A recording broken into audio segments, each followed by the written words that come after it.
printing the details of your print is going to be a lot like the background print. You're still going to put your printing block in this rectangle here. And this time you're going to try and use a different color of ink. I like to use a darker color of ink than my original print. So here I used yellow and pink. So this time I think I'll use black so it'll show up a little bit better. I'm going to use my plastic knife and just get a little bit of ink out.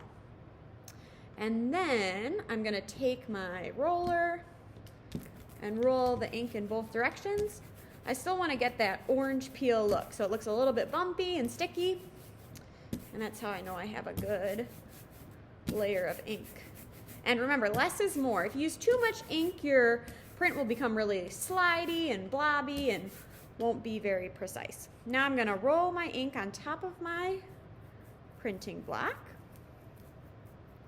being sure to get all the details. Now you'll notice some of the raised marks will still get a little bit of ink. A lot of printmakers call those chatter marks, and if you don't like them, you can carve them away, or you can just leave them. They kind of show that it's a print, which is kind of neat, so you can decide if you like those or not. Now, in order for this print to line up with this print, you're gonna need to make sure your paper lines up with the rectangle.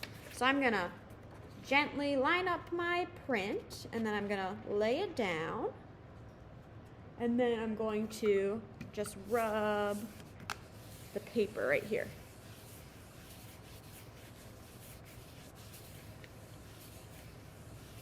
And then once I've done that, I'm gonna peel this off, and I should have my details printed on top of the bottom layer. Now I'm gonna do that on my other 3 prints real fast.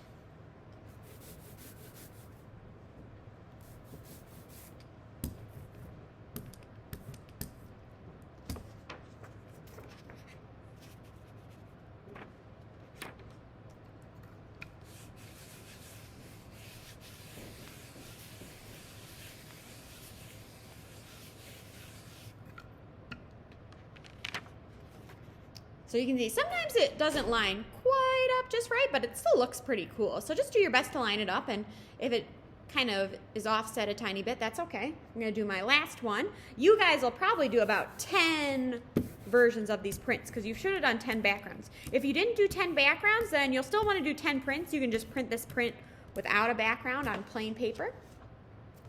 So I'm gonna line this up again, lay it down, and then I'm gonna carefully rub my paper with my Baren using circular motions.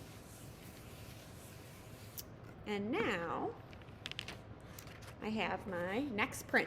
So now what you'll do is kind of compare your prints and pick your favorite ones. You can hand them out, give them to people, and you can make as many as you want, as many as you have time for.